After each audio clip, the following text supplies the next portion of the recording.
কক্সবাজারের হিমছড়ি এলাকায় বঙ্গবন্ধু প্রশাসন ক্যাডার ট্রেনিং একাডেমি প্রতিষ্ঠার জন্য সংরক্ষিত বনের ৭০০ একর জমি জনপ্রশাসন মন্ত্রণালয়কে লিজ দিয়েছিল সরকার। সে লিজ বাতিল করেছে বর্তমান সরকার। ফিরিয়ে দেওয়া হয়েছে বন বিভাগকে। বন বিভাগ সেখানে হাতিসহ বন্য প্রাণীদের অভয়ারণ্য এবং প্রতিবেশ রক্ষায় কাজ করবে। লিজ বাতিল হওয়ায় খুশি স্থানীয় এবং পরিবেশবিদরা।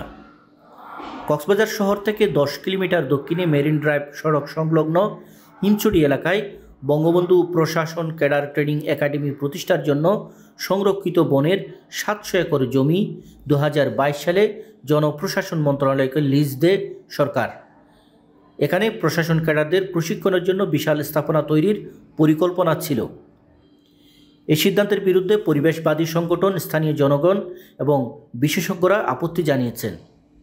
এ নিয়ে কক্সবাজার নাগরিক ফোরাম উচ্চ আদালতে রিট করে। বর্তমান সরকার ক্ষমতা গ্রহণের পর এই লিজ বাতিল করে বনের জমি বনকে ফিরিয়ে দেয়। ৭০০ একর বনভূমির মধ্যে ৩টি গ্রামও গড়ে উঠেছে। এখানে অনেক মানুষের বসতি। লিজ বাতিল হওয়ায় খুশি এখানকার বাসিন্দারা।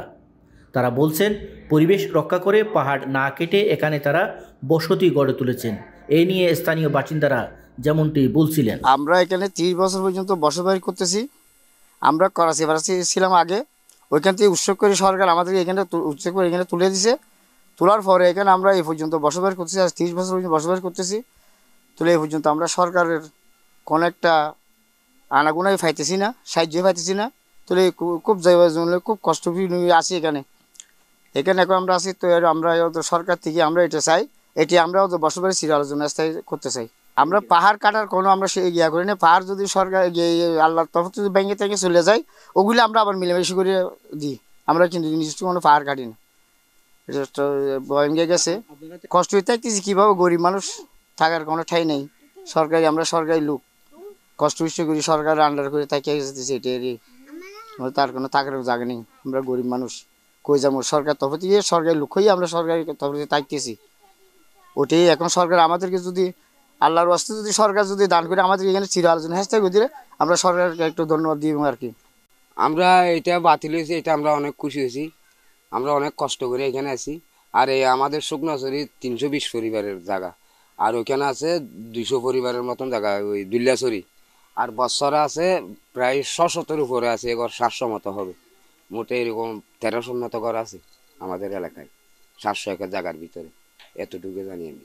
আমরা এখানে থাকতে চাই। এখানে আমরা ঘর বাড়ি করছি, অনেক কষ্ট করছি। আমরা এখানে থাকতে পারলে আমরা খুশি, এতটুকু চাই আর কি। আমরা গাছ মনে করেন ২-১টা কাটাইও লাগে, ঘরের নিজে লাগাইছি, নিজে করছি, ২-১টা কাটা লাগে। আর মেড়ে তেড়িতে এত বড় বেশি কাটে নাই, যে কোনো রাস্তাঘাট যাইতে পারি মতো এতটুকু কাটে আর কি। বেশি জায়গা কাটার তো আমাদের দরকার নাই, আমরা থাকতে পারলে হয়েছে। এই বনভূমি লিজ দেওয়ার পর থেকে স্থানীয় সচেতন জনগণ ও পরিবেশবাদী সংগঠনগুলো সোচ্চার হয়ে ওঠে। হিমছড়ি জাতীয় উদ্যান এবং এর আশপাশের প্রাকৃতিক পরিবেশের উপর দীর্ঘমেয়াদী নেতিবাচক প্রভাব পড়বে বলে আশঙ্কা করে স্থানীয় গণমাধ্যম কর্মী ও পরিবেশবিদ আহমদ গিয়াস বলছিলেন, জলবায়ু পরিবর্তনের প্রভাব মোকাবেলার জন্য হিমছড়ি ইকোসিস্টেমসের মতো যে অনন্য ইকোসিস্টেমগুলি সমুদ্র তীরে সহ দেশের বিভিন্ন স্থানে এই ধরনের ইকোসিস্টেমস রক্ষা করা দরকার। বিশেষ করে এখানে একটা ৩০০-৩৫০ ফিট পাহাড় রয়েছে। সমুদ্র থেকে অনেক ঝড় ঝঞ্ঝা আসে। সমুদ্র থেকে এই যে সমুদ্র তীর বা বালুকাময় সৈকত, এটা ওখান থেকে গরম উৎপাদন হয় বা হিউমিডিটি উৎপাদন হয়। তো আমাদের এই বনটা সেই হিউমিডিটি তারা ঠেকিয়ে দেয়। আমাদের যে গাছপালা রয়েছে সমুদ্রের যে হিউমিডিটির প্রোটেক্টর হিসেবে কাজ করে, ডিহিউমিডিফায়ার হিসেবে কাজ করে আমাদের উদ্ভিদগুলো। তারপরে সূর্যের কিরণ যে এখানে ঠেকানোর কাজটা করে। এখানে একটা বহুমাত্রিক কাজ রয়েছে। এখানকার যে প্রাণী রয়েছে, এই অনন্য প্রাণী, এগুলি এই প্রাণীকুল এবং উদ্ভিদকুল এবং এই যে আবহাওয়ার যে একটা আবহাওয়াগত যে ভূমিকা, সেই জন্য আমাদের এই হিমছড়ি ইকোসিস্টেমস রক্ষা করতে হবে। কক্সবাজারের প্রতিবেশ রক্ষা এবং কোন প্রেক্ষাপটে এই বন রক্ষার জন্য উচ্চ আদালতের শরণাপন্ন হয়েছিলেন নাগরিক ফোরাম, জানালেন ফোরামের সভাপতি আনম হেলাল উদ্দিন। আমরা এখন দাঁড়িয়ে আছি সেই আলোচিত 700 একর শুকনাচড়ির বনভূমিতে। এই ঐতিহাসিক বনভূমিটা হচ্ছে কক্সবাজারের অক্সিজেন সরবরাহের অন্যতম একটা কেন্দ্র। এই 700 একর বনভূমি 2020 সালে বঙ্গবন্ধু পাবলিক সার্ভিস সমিতি নামে একটা সংগঠনকে দীর্ঘমেয়াদী লিজ দিয়ে দেওয়া হয়েছিল এবং এই লিজের প্রতিবাদ করতে গিয়ে কক্সবাজারের আপামর জনসাধারণ সবাই মানববন্ধন, সেমিনার, সিম্পোজিয়াম থেকে অনেক সংগ্রাম করেছে। কারণ এই অক্সিজেনের আধার যদি লিজ দিয়ে দেওয়া হতো, ওনারা এখানে বিভিন্ন ধরনের স্ট্রাকচার করতেন। সেই জন্য স্থানীয় সকল বাসিন্দারা এটার বিরুদ্ধে সোচ্চার হয়েছিল। কক্সবাজারের নাগরিকদের অন্যতম সংগঠন কক্সবাজার নাগরিক ফোরাম এটা নিয়ে শেষ পর্যন্ত উচ্চ আদালতের দ্বারস্থ হয় এবং 2021 সালে এটা নিয়ে একটা মহামান্য হাইকোর্টের রিট মামলা দায়ের করা হয়। এই রিট মামলায় মাননীয় বিচারক মুজিবুর রহমান মিয়া মহোদয় সন্তুষ্ট হয়ে রুল এবং স্টে জারি করে। এই স্টেটা এখনও চলছে। সেইখানে বাংলাদেশের বিভিন্ন পরিবেশবাদী সংগঠন, বেলা থেকে শুরু করে অন্যান্য আরও সংগঠনগুলো আমাদের এই মামলায় পক্ষভুক্ত হয় এবং ওনারা জানেন এই মামলায় একসময় এটা খারিজ করে দেওয়া হবে। তাদের যে অবৈধভাবে অবৈধ প্রক্রিয়ায় লিস্টটা দেওয়া হয়েছে সেই লিস্টটা বাতিল করে দেওয়া হবে। তখন সেটা আমরা জানতাম। এই মামলাটা এখনও চলমান। তো বেলার প্রধান নির্বাহী রিজওয়ানা আমাদের এই মামলায় পক্ষভুক্ত হয়েছিলেন। হওয়ার পরে উনি যেহেতু এটার আদি অন্ত সব কিছু জানতেন, উনি উপদেষ্টা হওয়ার পরে এটা বাতিল করার জন্য ভূমি মন্ত্রণালয়ে একটা পত্র প্রেরণ করেন। ভূমি মন্ত্রণালয় সেটার আলোকে এই লিস্টটা সম্প্রতি বাতিল করার পরে আমাদের কক্সবাজারের সমস্ত মানুষজন খুবই খুশি হয়। এবং আপনি জানেন এইখানে কিছু কিছু অধিবাসীরা স্থানীয়ভাবে পাহাড়ের উপরে বসবাস করে, সেটা কিন্তু পরিবেশের কোনো ক্ষতি করে না।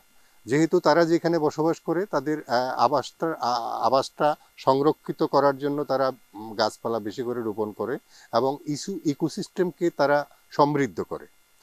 তো আমাদের এই কক্সবাজার নাগরিক ফোরামের মামলা দায়ের করার পরেই মূলত এই 700 একর আমরা রক্ষা করতে পেরেছি। এটাই হচ্ছে সত্য। কারণ 2021 সালে যদি এটা মহামান্য হাইকোর্ট বাতিল স্টে না করতো, তাহলে এখানে এতদিনে ব্যাপক কার্যক্রম শুরু করতো, সেটা সবাই জানে।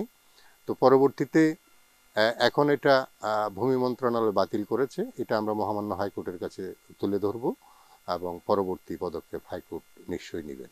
পরিবেশ রক্ষা করে এখানে পর্যটকদের জন্য কিছু করা যায় কিনা তা নিয়ে জানালেন নাগরিক ফোরামের সাধারণ সম্পাদক প্রফেসর আনোয়ারুল হক।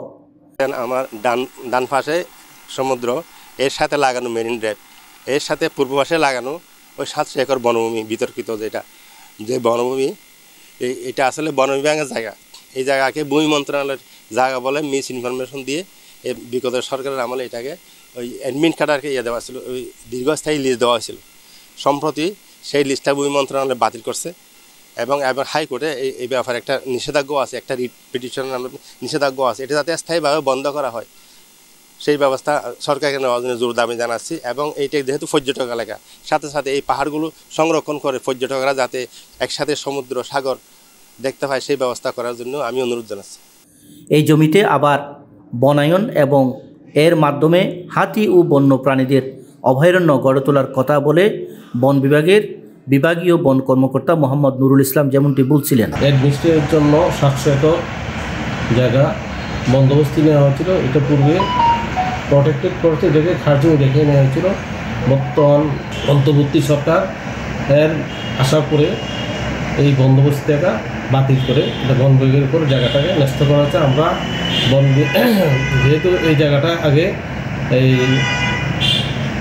হিমচুরি ন্যাশনাল পার্কের আওতায় ছিল এবং এটাতে অনেক প্রাণী আছে যেগুলোর আবাসস্থল সংকটের জন্য এটাকে ইকোলজিক্যাল ক্রিটিক্যাল এরিয়া হিসেবে ঘোষণা করা হয়েছিল।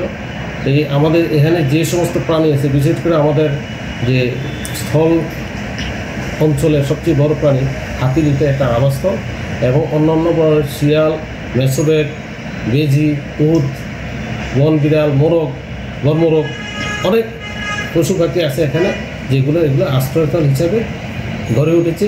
এই আশ্রয়স্থল যাতে ক্ষতিগ্রস্ত না হয় আবার যাতে বন্যা অবস্থা পুরো আছে, এই জন্য এখানে যে 700 অধিক এই জবরদখলকারী আছে তাদেরকে উচ্ছেদ করে এলাকাটায় আমরা বনের আওতায় নিয়ে আসবো, যাতে আমাদের পরিবেশের সুরক্ষা হয়। আর যারা এখানে ভ্রমণ পিপাসু যারা আছে তাদের যাতে এই বাগান এলাকাটা দৃষ্টি আকর্ষণ করতে পারে, এইভাবে আমরা একটা সুন্দর পরিকল্পনা নিয়েছি। কোনো পরিকল্পনা গ্রহণের আগে পরিবেশ ও জীববৈচিত্র্যের বিষয়টি গুরুত্ব সহকারে দেখার আহ্বান পরিবেশবিদদের। জলবায়ু পরিবর্তনের ক্ষতি মোকাবেলা এবং আগামী প্রজন্মের জন্য একটি পরিবেশ বান্ধব বাংলাদেশ গড়ার জন্য পরিবেশবিদরা বলছেন এই পাহাড়গুলোকে যেন সরকার সংরক্ষণ করে এবং সব প্রকার লিজ বাতিল ও বন্ধ রাখে। কক্সবাজারের শুকনাচড়ি বনাঞ্চল থেকে সরওয়ার আজম মানিক, চ্যানেল আই।